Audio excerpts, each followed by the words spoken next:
Welcome to Chasing Truth, a show that's produced for those who love and deeply value the truth. I'm glad you're with me today. We're going to talk about Halloween and Christianity's love affair with paganism.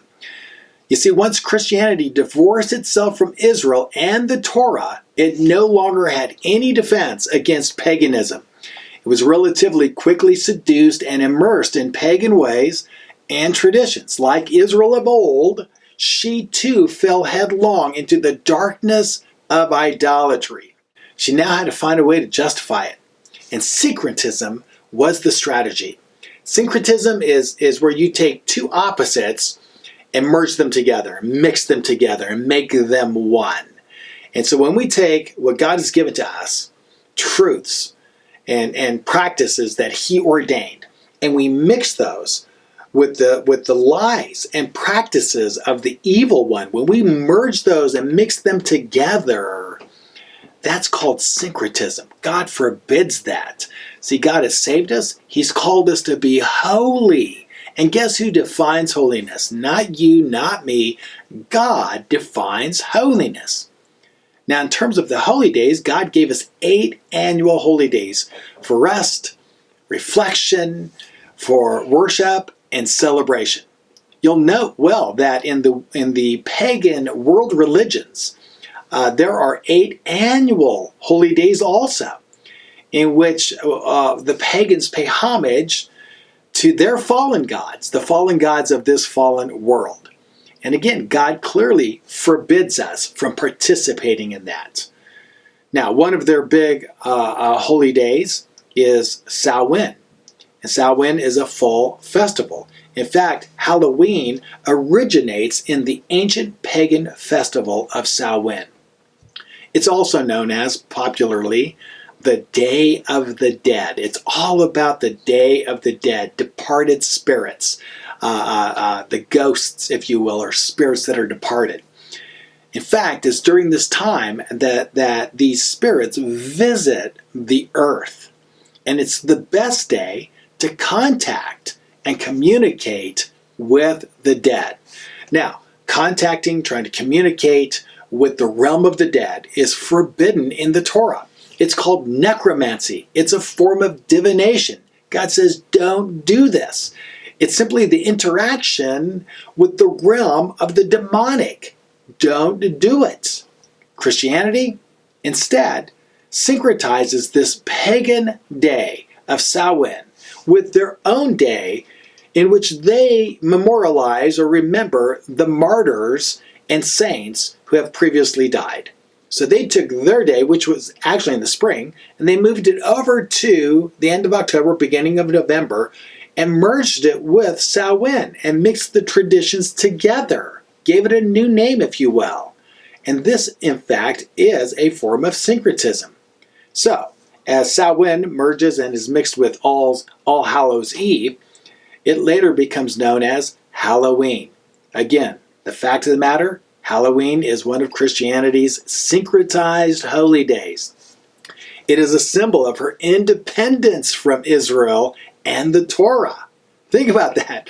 It in fact, is one of the evidences that she is unhinged from her own Jewish roots.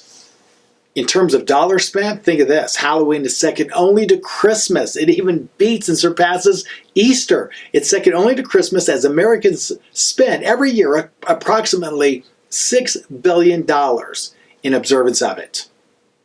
The question is, should Christians be celebrating this pagan holy day? Here are 5 reasons to refrain from any and all participation in this celebration. Number 1, it's pagan through and through. It honors the gods who compete with Jesus for our homage and allegiance. It's pagan through and through. Why would we do that?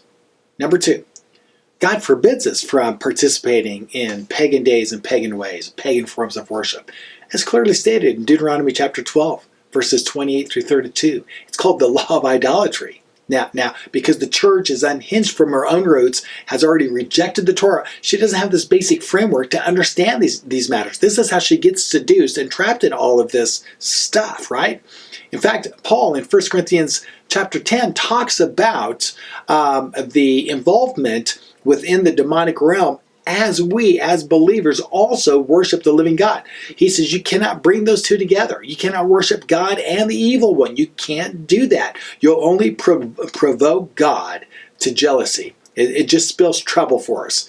Even the Ten Commandments make it very, very clear that you cannot involve yourself in the worship of other gods, nor can you take pagan forms of worship and offer that up to God. You can't repackage that. You can't syncretize that and somehow sprinkle some holy water on it, baptize it, make the sign of the cross over it and turn it into some kind of true festival or type of worship. You can't do that. God says, I don't buy it. I won't accept it. Number 3, God already has a calendar with 8 annual holy days. These are his appointed times for worship and celebration. In fact, these annual holy days are all about his plan of redemption, his plan to save us through his Son, Jesus, the Messiah. And Halloween is not one of them. Number 4, what you participate in opens you up to any and all associated spirits. That's Paul's point in 1 Corinthians chapter 10. When you participate in syncretism, you open yourself up to those spirits that are associated with that particular form of paganism.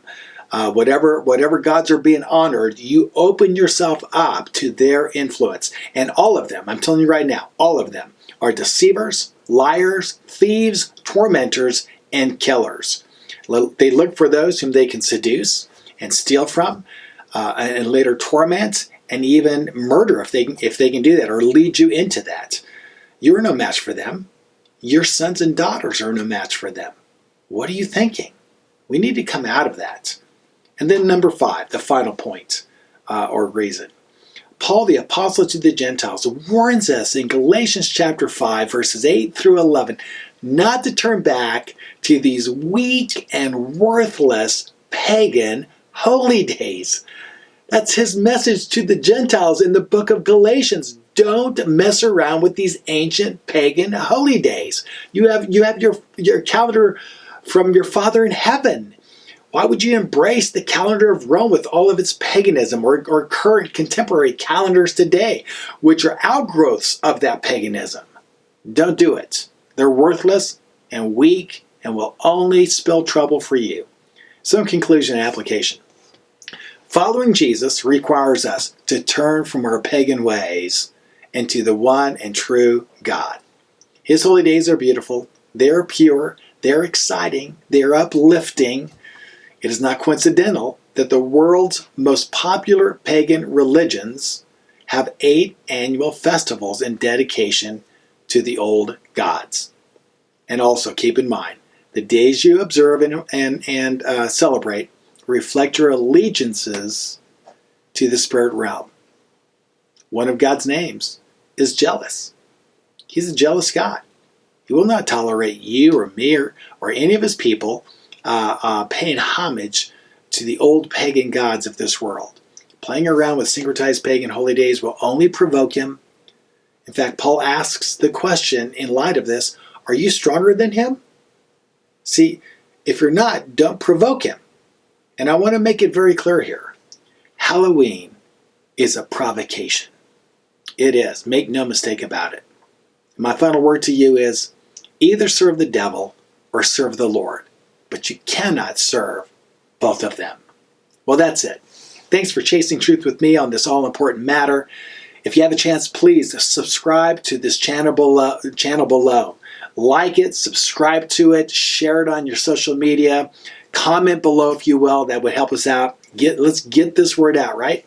And then if you have a chance, check out all of our social media at graftedin.com. Thank you.